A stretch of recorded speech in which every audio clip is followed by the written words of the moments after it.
ಪ್ರತಿಶತ ವೋಟಿಂಗ್ನಲ್ಲಿ ಅಡ್ಡದಾರಿ ಹಿಡಿದವರು ಯಾರು? ಈ ಪ್ರಶ್ನೆ ಕೇಸರಿ ಪಾಳೆಯವನ್ನ ಇನ್ನಿಲ್ಲದಂತೆ ಕಾಡ್ತಾ ಇದೆ, ಕಂಗಾಲಾಗಿಸಿದೆ. ಇದಕ್ಕೆ ಉತ್ತರವನ್ನ ಕಂಡುಕೊಳ್ಳೋದಿಕ್ಕಂತಾನೆ ಧರ್ಮಸ್ಥಳ ಮಂಜುನಾಥನ ಸನ್ನಿಧಿಗೆ ಹೋಗಿ ಆಣೆ ಪ್ರಮಾಣ ಮಾಡುವಂತಹ ಪ್ಲಾನ್ ಕೂಡ ಹಾಕಲಾಗಿತ್ತು. ಆದರೆ ಇದೀಗ ಆ ಪ್ಲಾನ್ ಅನ್ನ ಕ್ಯಾನ್ಸಲ್ ಮಾಡಿಕೊಂಡಿದ್ದಾರೆ ಬಿಜೆಪಿ ನಾಯಕರು. ಇದೇ ಸಂದರ್ಭದಲ್ಲಿ ಆರ್ ಅಶೋಕ್, ವಿಜಯೇಂದ್ರ ದೆಹಲಿಗೆ ದೌಡಾಯಿಸಿದ್ದಾರೆ. ಹೈಕಮಾಂಡ್ ಬಳಿ ದೂರನ್ನೂ ಕೊಟ್ಟಿದ್ದಾರೆ. ಇಂತಹ ಸಂದರ್ಭದಲ್ಲಿ ರಾಜ್ಯ ಬಿಜೆಪಿ ನಾಯಕತ್ವಕ್ಕೆ ಕುತ್ತು ಬರುವಂತಹ ಸಾಧ್ಯತೆ ಇದೆಯಾ? ಆಣೆ ಪ್ರಮಾಣ ಕ್ಯಾನ್ಸಲ್, ಅಡ್ಡದಾರಿ ಹಿಡಿದವರು ನಿರಾಳ.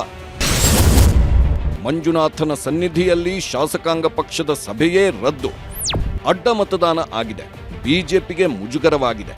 ಬಿಜೆಪಿ ನಾಯಕರು ತಲೆ ಎತ್ಕೊಂಡು ಓಡಾಡೋಕಾಗದ ಪರಿಸ್ಥಿತಿ ನಿರ್ಮಾಣವಾಗಿದೆ. ಅಡ್ಡ ಮತದಾನ ಮಾಡಿದವರು ಶಿಸ್ತಿನ ಪಕ್ಷ ಅನ್ನಿಸ್ಕೊಂಡಿರೋ ಬಿಜೆಪಿಯ ಮರ್ಯಾದೆ ಕಳೆದಿದ್ದಾರೆ. ಆದ್ದರಿಂದ ಮರ್ಯಾದೆ ಕಳೆದವರನ್ನ ಕಂಡುಹಿಡಿದು ಕ್ರಮ ಕೈಗೊಳ್ಳೋಕೆ ಬಿಜೆಪಿ ನಾಯಕರು ಪ್ರಯತ್ನ ಪಡ್ತಾ ಇದ್ದಾರೆ. ಆದರೆ ಅದು ಸಾಧ್ಯವಾಗ್ತಿಲ್ಲ. ಯಾಕಂದ್ರೆ ಅಲ್ಲಿ ನಡೆದಿರೋದು ಗುಪ್ತ ಮತದಾನ. ಯಾವ ಪಕ್ಷದ ಶಾಸಕರು ಯಾರಿಗೆ ವೋಟ್ ಹಾಕಿದ್ರು ಅಂತ ತಿಳ್ಕೊಳ್ಳೋಕೆ ಸಾಧ್ಯನೇ ಇಲ್ಲ. ಆದ್ದರಿಂದಲೇ ಸಿಟಿ ರವಿ ನೇತೃತ್ವದಲ್ಲಿ ಸತ್ಯಶೋಧನಾ ತಂಡ ರಚಿಸಿರೋ ಬಿಜೆಪಿಯ ರಾಜ್ಯ ನಾಯಕರು ಆ ತಂಡ ರಿಪೋರ್ಟ್ ಸಲ್ಲಿಕೆ ಮಾಡಲಿ ಅಂತಾನೆ ಕಾಯ್ತಾ ಇದ್ದಾರೆ. ರಿಪೋರ್ಟ್ನಲ್ಲಿ ಸತ್ಯ ಹೊರಬರುತ್ತೋ ಬರಲ್ವೋ ಅನ್ನೋ ಸಂದೇಹವಿದ್ದ ಕಾರಣದಿಂದಲೇ ಮಂಜುನಾಥನ ಮೊರೆ ಹೋಗಿದ್ದರು. ಧರ್ಮಸ್ಥಳದಲ್ಲಿ ಶಾಸಕಾಂಗ ಪಕ್ಷದ ಸಭೆ ನಡೆಸಿ ಆಣೆ ಪ್ರಮಾಣಕ್ಕೆ ಪ್ಲಾನ್ ಮಾಡಲಾಯಿತು. ಆದರೆ ಆಣೆ ಪ್ರಮಾಣಕ್ಕೆ ಆಕ್ಷೇಪ ವ್ಯಕ್ತವಾದ ಕಾರಣಕ್ಕೆ ಆ ಪ್ಲಾನ್ ಅನ್ನ ಕೈಬಿಡಲಾಗಿದೆ. ಎಲ್ಲ ಶಾಸಕರು ರೆಡಿ ಅಂದ್ರು, ನಾಯಕರು ಬೇಡ ಅಂದ್ರು. ಧರ್ಮಸ್ಥಳದಲ್ಲಿ ಶಾಸಕಾಂಗ ಪಕ್ಷದ ಸಭೆ ನಡೆಸ್ತಾರಂತೆ, ಅಲ್ಲಿ ಆಣೆ ಪ್ರಮಾಣ ಮಾಡಿಸ್ತಾರಂತೆ. ಬಿಜೆಪಿಗೆ ದ್ರೋಹ ಬಗೆದಿಲ್ಲ ಅಂತ ಎಲ್ಲರೂ ಅಲ್ಲಿ ಆಣೆ ಪ್ರಮಾಣ ಮಾಡಬೇಕಂತೆ. ಇಂಥದ್ದೊಂದು ಮಾತು ಬಿಜೆಪಿಯಲ್ಲಿ ಓಡಾಡ್ತಾ ಇತ್ತು. ಸ್ವತಃ ಬಿಜೆಪಿ ರಾಜ್ಯಾಧ್ಯಕ್ಷ BY ವಿಜಯೇಂದ್ರ ಕೂಡ ಇದೇ ಮಾತನ್ನ ಆಡಿದ್ದರು. ಎಲ್ಲರೂ ಶಾಸಕಾಂಗ ಪಕ್ಷದ ಸಭೆಯಲ್ಲಿ ಕಡ್ಡಾಯವಾಗಿ ಭಾಗವಹಿಸಲು ವಿಪ್ ಜಾರಿಗೊಳಿಸಲಾಗುತ್ತೆ ಅಂತ ಕೂಡ ಹೇಳಿದ್ರು. ಆದರೆ ಇದಕ್ಕೆ ಆಕ್ಷೇಪ ವ್ಯಕ್ತವಾಯಿತು. ಬಿಜೆಪಿಯ ಹಿರಿಯ ನಾಯಕರೇ ಮಂಜುನಾಥನ ಸನ್ನಿಧಿಯಲ್ಲಿ ರಾಜಕಾರಣ ಬೇಡ ಅಂದ್ರು. ಇದೇ ಕಾರಣದಿಂದ ಕೊನೆಗೆ ಆಣೆ ಪ್ರಮಾಣ ಮಾಡಿಸೋದನ್ನ ರಾಜ್ಯ ಬಿಜೆಪಿ ನಾಯಕರು ರದ್ದು ಮಾಡಿದ್ದಾರೆ. ಈಗಾಗಲೇ ಸುರೇಶ್ ಕುಮಾರ್ ನನ್ನ ಜೊತೆ ಫೋನ್ ಮಾಡಿ ಮಾತಾಡಿದ್ದಾರೆ. ನನಗೊಂದು ಪತ್ರನೂ ಕೂಡ ಕಳಿಸಿದ್ದಾರೆ. ನೆನ್ನೆ ಸದಾನಂದ ಗೌಡರು ಕೂಡ ನನ್ನ ಜೊತೆ ಮಾತಾಡಿದ್ದಾರೆ. ಮತ್ತು ಬೆಲ್ಲದ್ದವರು ನಮ್ಮ ಉಪನಾಯಕರು ಪ್ರಹ್ಲಾದ್ ಜೋಶಿಯವರು ನನ್ನ ಜೊತೆ ಮಾತಾಡಿದ್ದಾರೆ. ಸೊ ಇದು ಒಳ್ಳೆಯ ಸಂಪ್ರದಾಯ ಅಲ್ಲ, ಈ ಥರದ್ದೆಲ್ಲ ಬೇಡ ಅಂತ ಹೇಳಿದ್ದಾರೆ. ಹಿರಿಯರ ಅಭಿಪ್ರಾಯ ತೆಗೆದುಕೊಂಡು ಹಿರಿಯರೆಲ್ಲ ಏನು ಹೇಳ್ತಾರೋ ಆ ಪ್ರಕಾರ ಅಲ್ಲ, ಎಲ್ಲರೂ ಹೇಳಿರೋದು ಬೇಡ, ಧರ್ಮಸ್ಥಳವನ್ನು ರಾಜಕೀಯವಾಗಿ ಯೂಸ್ ಮಾಡಬಾರ್ದು ಅಂತ ಅಭಿಪ್ರಾಯ ವ್ಯಕ್ತ ಮಾಡಿದ್ದಾರೆ. ಅದನ್ನು ನಾನು ಕೂಡ ರಾಜ್ಯದ ಅಧ್ಯಕ್ಷರ ಜೊತೆ ಮಾತಾಡಿದ್ದೆ.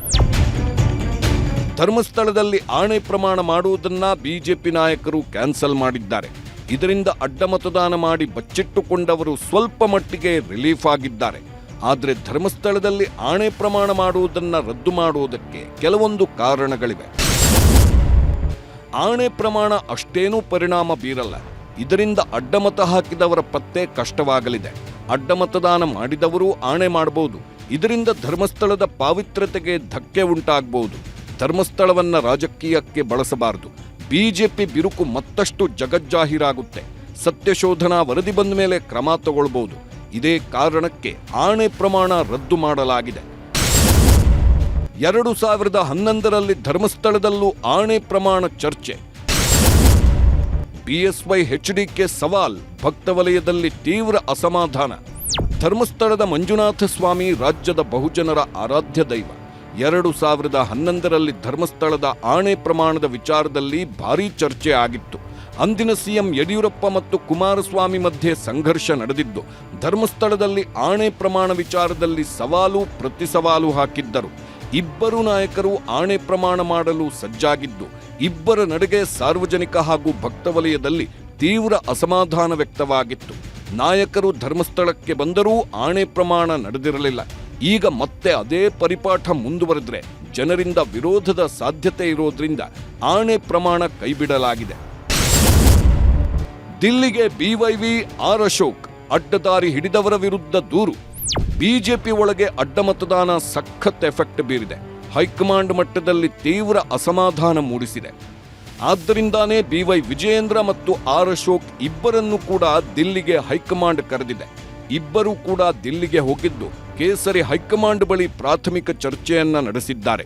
ಅಡ್ಡ ಮತದಾನ ಹಾಕಿರೋರ ವಿರುದ್ಧ ದೂರು ನೀಡಿದ್ದಾರೆ. ಅಡ್ಡ ಮತದಾನ ಹೇಗಾಯ್ತು, ಯಾಕಾಯ್ತು, ಈ ಅಡ್ಡ ಮತದಾನದ ಹಿಂದಿನ ಮಾಸ್ಟರ್ ಮೈಂಡ್ ಯಾರು ಅನ್ನೋದನ್ನೆಲ್ಲ ಹೈಕಮಾಂಡ್ ನಾಯಕರ ಮುಂದೆ ಬಿಚ್ಚಿಟ್ಟಿದ್ದಾರೆ. ಒಟ್ನಲ್ಲಿ ವಿಧಾನ ಪರಿಷತ್ ಎಲೆಕ್ಷನ್ ನಡೆದಾಗಿನಿಂದ ಇದೇ ಮೊದಲ ಬಾರಿಗೆ ಇಬ್ಬರೂ ನಾಯಕರು ದಿಲ್ಲಿಗೆ ಹೋಗಿದ್ದು ಹೈಕಮಾಂಡ್ ಅಂಗಳಕ್ಕೆ ಅಡ್ಡ ಮತದಾನದ ಚೆಂಡನ್ನ ಎಸೆದಿದ್ದಾರೆ. ನಮ್ಮ ಪಾರ್ಟಿಯಲ್ಲಿ ಇವತ್ತು ಏನು ಆಣೆ ಪ್ರಮಾಣ ವಿಚಾರದಲ್ಲಿ ಏನು ಚರ್ಚೆ ಆಗ್ತಾ ಇದೆನೋ ಇದನ್ನ ಸರಿಯ ತಪ್ಪ ಅನ್ನಂತ ಒಂದು ಅಧ್ಯಯನ ಮಾಡ್ರಿ ಅನ್ನಂತ ಒಂದು ಕಮಿಟಿಯನ್ನು ಕೂಡ ಮಾಡಿದ್ದಾರೆ. ಅವರು ಕೂಡ ಆಣೆ ಪ್ರಮಾಣ ಯಾವುದೇ ವಿಚಾರವನ್ನು ಮಂಜುನಾಥ ಸನ್ನಿಧಾನದಲ್ಲಿ ತಗೊಂಡೋಗೋದು ಬೇಡ. ಇವತ್ತು ಯಾರು ಇವತ್ತು ಈ ಮತ ಹಾಕೋಂಥ ಟೈಮಲ್ಲಿ ಮೋಸ ಮಾಡಿದಾರೋ ಅವರು ಭಗವಂತ ಏನು ಶಿಕ್ಷಣ ಕೊಡ್ತಾರೋ ಅದು ಕೊಟ್ಕೊಂಡು ಹೋಗಲಿ, ಅದು ಸರಿಯಲ್ಲ ಅನ್ನೋಂಥದ್ದು ಕೂಡ ನಾನು ಹೇಳಬೇಕಾಗುತ್ತೆ.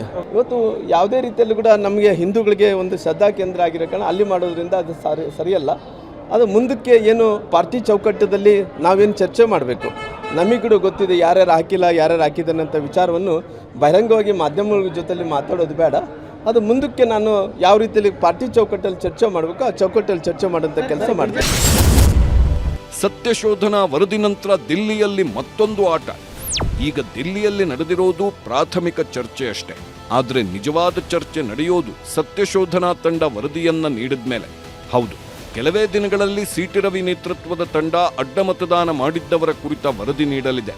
ಆ ತಂಡ ನೀಡುವ ಅಂತಿಮ ತನಿಖಾ ವರದಿ ಕೈ ಸೇರಿದ ಬಳಿಕ ಪಕ್ಷಕ್ಕೆ ದ್ರೋಹ ಬಗೆದ ಶಾಸಕರ ವಿರುದ್ಧ ಹೈಕಮಾಂಡ್ ಶಿಸ್ತು ಕ್ರಮದ ಬ್ರಹ್ಮಾಸ್ತ್ರ ಪ್ರಯೋಗಿಸುವ ಸಾಧ್ಯತೆ ಇದೆ. ಆಣೆ ಪ್ರಮಾಣ ಬೇಡ, ದೋಸ್ತಿಗೆ ಎಚ್ಡಿಕೆ ಸಲಹೆ. ಕ್ರಾಸ್ ವೋಟಿಂಗ್ ಜೆಡಿಎಸ್ ಅನ್ನು ಕಾಡುತ್ತಿದೆ. ಜೆಡಿಎಸ್ ಕೂಡ ಕ್ರಾಸ್ ವೋಟಿಂಗ್ ಮಾಡಿದವರ ಪತ್ತೆಗೆ ಪ್ರಯತ್ನ ನಡೆಸುತ್ತಿದೆ. ಆದರೆ ಈ ವಿಚಾರದಲ್ಲಿ ಸ್ವಲ್ಪ ಸಾಫ್ಟ್ ಆಗಿರೋ ಕೇಂದ್ರ ಸಚಿವ ಎಚ್.ಡಿ. ಕುಮಾರಸ್ವಾಮಿ ಆಣೆ ಪ್ರಮಾಣದ ವಿಚಾರಕ್ಕೆ ಅಸಮಾಧಾನ ವ್ಯಕ್ತಪಡಿಸಿದ್ದಾರೆ. ಬಿಜೆಪಿಯವರು ಆಣೆ ಪ್ರಮಾಣಕ್ಕೆ ಆಹ್ವಾನ ನೀಡಿದ್ದಾರೆ. ನನ್ನ ಅಭಿಪ್ರಾಯದಲ್ಲಿ ಇದನ್ನ ಇಲ್ಲಿಗೆ ನಿಲ್ಲಿಸಬೇಕು. ಬಿಜೆಪಿಯವರು ಯಾವುದೇ ಕಾರಣಕ್ಕೂ ಆತಂಕಕ್ಕೆ ಒಳಗಾಗುವುದು ಬೇಡ ಎಂದಿದ್ದಾರೆ. ಈ ಚುನಾವಣೆಯಿಂದ ನಾನು ಬಿಜೆಪಿಯ ನನ್ನ ಮಿತ್ರ ಪಕ್ಷದ ಸ್ನೇಹಿತರಿಗೂ ಹೇಳ್ತೇನೆ, ಯಾರೂ ಯಾವುದೇ ಕಾರಣಕ್ಕೂ ಆತಂಕಕ್ಕೆ ಒಳಗಾಗೋದು ಬೇಡ. ಅಭಿವೃದ್ಧಿಯ ಹೆಸರಿನಲ್ಲಿ ಕೆಲವರಿಗೆ ಸ್ವಲ್ಪ ಕ್ಷೇತ್ರದ ಜನತೆ ಮುಂದೆ ಹೋಗಲಿಕ್ಕೆ ಇವತ್ತು ಅಭಿವೃದ್ಧಿ ಆಗದೇ ಇದ್ದರೆ 2 ವರ್ಷ ಚುನಾವಣೆ ಇದೆ. ಆ ಹಿನ್ನೆಲೆಯಲ್ಲಿ ಕೆಲವರು ಕ್ರಾಸ್ ಔಟ್ ಮಾಡಿರ್ಬೋದು. ಅದರಿಂದ ಈ ಒಂದು ವಿಷಯವನ್ನು ಇಲ್ಲಿಗೆ ಬಿಟ್ಟು 2028 ಇಂಥ ಕೆಟ್ಟ ಸರ್ಕಾರ ಕಿತ್ತೋಗಲಿಕ್ಕೆ ಏನು ನಾವು ಪ್ಲಾನ್ ಮಾಡಬೇಕು ಅದರ ಕಡೆ ಗಮನ ಕೊಡಬೇಕು ಅನ್ನೋದು ನನ್ನ ಅಭಿಪ್ರಾಯ. ಒಟ್ನಲ್ಲಿ ಆಣೆ ಪ್ರಮಾಣ ರಾಜಕೀಯಕ್ಕೆ ಬ್ರೇಕ್ ಬಿದ್ದಿದ್ದು ಎಲ್ಲರ ಚಿತ್ತ ಸತ್ಯಶೋಧನಾ ಸಮಿತಿ ನೀಡೋ ವರದಿಯತ್ತ ನೆಟ್ಟಿದೆ. ಶೀಘ್ರದಲ್ಲೇ ಆ ವರದಿ ಬರಲಿದ್ದು ಆ ವರದಿಯಲ್ಲಿ ಏನೇನಿರುತ್ತೆ ಅನ್ನೋ ಕುತೂಹಲ ಎಲ್ಲರಲ್ಲೂ ಇದೆ.